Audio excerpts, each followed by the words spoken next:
Welcome back to Stephen's Trains. Just thought I would give a little update of my progress so far. I was able to do a lot more work over the last couple of days. I don't remember when I put my last video out, but definitely got a lot more done. So the majority of what you see over here is glued down, except for this piece of the 4%, and then the industry here in that back corner, because I'm still waiting on some more track to come in. So want to get this area set first, and then I can actually cut the foam to the right size, get that glued down, because I'm not sure what this yard's going to look like yet, because I need a few more turnouts and some other track pieces. So kind of waiting on that. But I got this this part of the 4% decline is glued in and installed. Now this part here is also glued down right here. I was able to take out some of that huge gap, but for whatever reason there's still a pretty big gap there.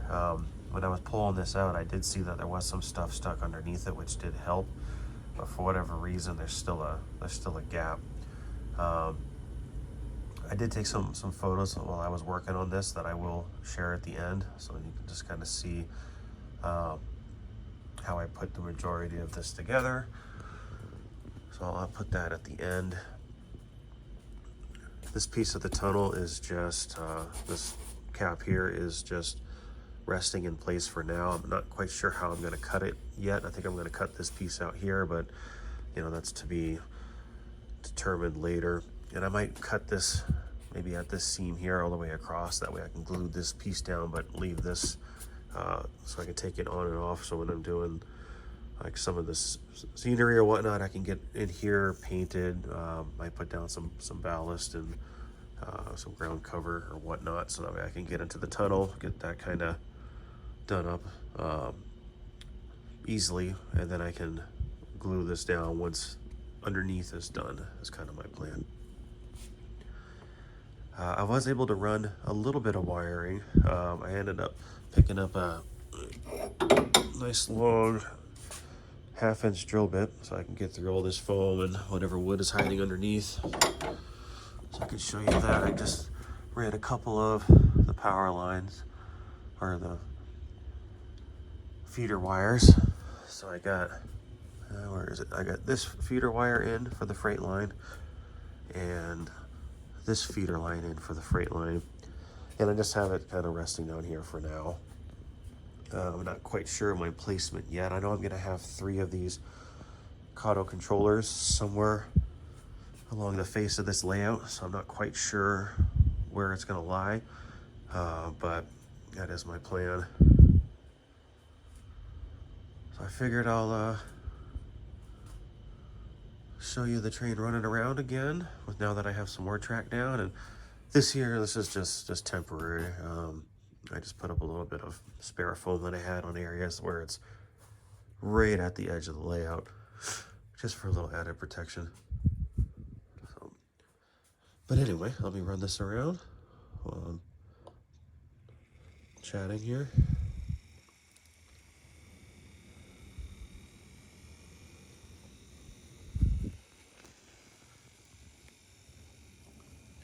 So I believe I had another turnout that was delivered today. I just have to go find it. And my dad actually came to the rescue. I think I was short 5 more turnouts, and he very nicely picked those up for me and had them shipped to my house. So I believe those will be coming soon.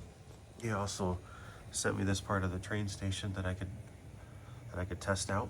So it's very nice of him. So I'm excited about that, because I was going to be slowed down a little bit until next month when I can start ordering some stuff again, but very nicely ordered it for me. Keep the build going, so once those come in, I'll keep going on with that. So this is following its line here. I still have a bunch of wires still in the way, so it kind of brushes up against the train.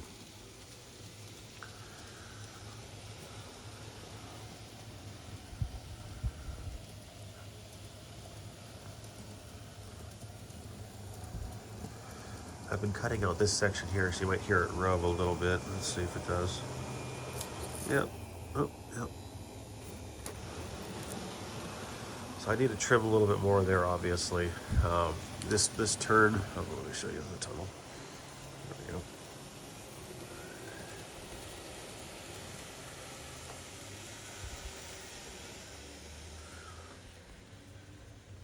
So this line here,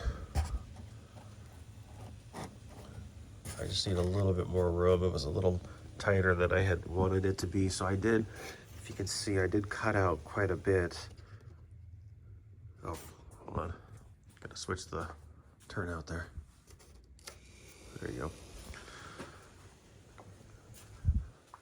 I did trim this out quite a bit, but I'm gonna need to do some more. I probably can, I think I still have enough room to take about a 1/4 inch or so, and I can try to play with this track a little bit. So, take a little bit from this side here and this side here, so that I can get that track sitting as spaced out the best that I can, but it's not going to be perfect. This is a little bit of a tight area. It just happened to be the way that it played out. This is I believe this is 20, I think this is 27 inches across, if memory serves me correct.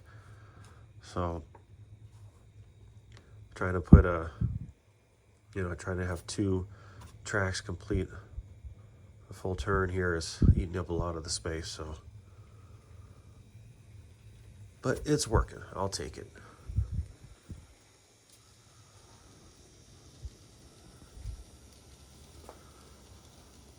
So yeah, once I get those turnouts, I can finish the yard here, finish this other industry, and then once I have the track laid out, I'm going to get it traced, which I've already been doing a little bit. Did I trace it here? No, I traced it up here. Yeah.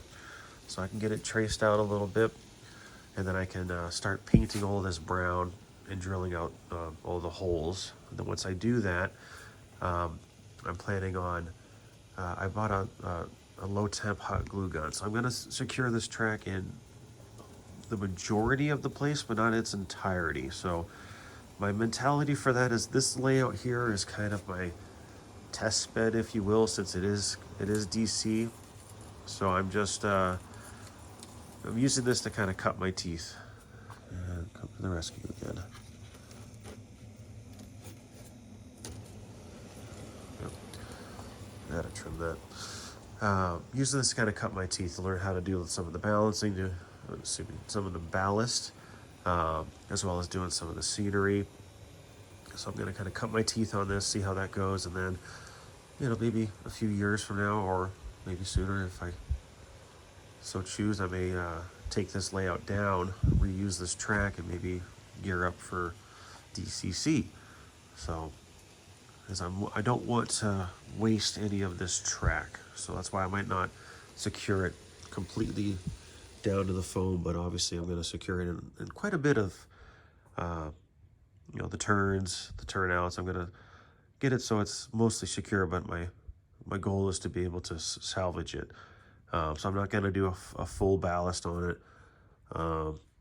So that way, in the event I want to swap this out to a DC layout, so instead of having 2, separate loops, I can make it one, loop with some passing lanes or whatnot. So if I'm doing DCC, I'll be able to run multiple trains, and so that's the plan for the future eventually. It just depending how much I get into this.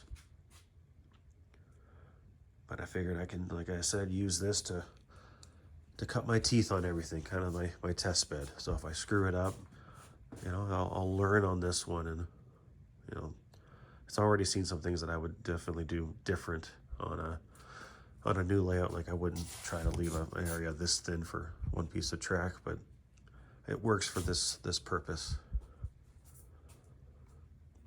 But yeah, I appreciate all you guys watching this and leaving your comments, giving me tips and advice. I really definitely appreciate that. I had for whatever reason in my head, I was thinking that in order to do, I believe this is called a consist of, one engine forward, one engine backwards. For some reason, I was thinking I had to pull the body off and flip it around, but I believe apologize if I get your name wrong. I believe it was Rory, who mentioned that all I had to do was simply just flip the engine around. And now that I think about it, it makes sense, because I'm assuming with these locomotives that they have, I believe they have an engine for each truck, but it's geared the same for, you know, full forward, full reverse. I believe the speed is the same whichever direction the engine is going. So if I flip one the other way, it's going to be forward on this one. It's just going to be reverse on this one, and it should be the same speed. Now, when I did test that, this engine here was noticeably slower than this one when they were completely unhooked from one another. When I had them on the same line, I hit the throttle, this one took off, and this one was a little bit behind it. And then when I flipped it reverse, this one ended up hitting this one when I was testing it. So I don't know if maybe they're not speed mesh, or maybe with this being, because I was testing it in the yard, maybe since it's not a complete loop, maybe the front engine was getting more power than the back engine. I don't know. I'm just kind of speculating. But I did notice that. I was going to do the same test with them going the same direction, just to see if maybe it was being flopped around, or if it was kind of what I was thinking with this not being a complete loop. So with the one engine being the head of the other, maybe it was getting more power, perhaps. I don't know. Maybe one of you viewers may know the answer to that. I'm just kind of speculating. But I was able to turn it around, and it did work. So I guess I had kind of a silly moment with that one, but yeah, it made sense the minute I actually read it. Like, yeah, duh, just turn it around. It'll work just fine. And lo and behold, it did. So anyway, after this, like I mentioned, I'll list, I'll include all the photos of the work I did over here, gluing everything down, so you guys can check that out. Thanks for watching.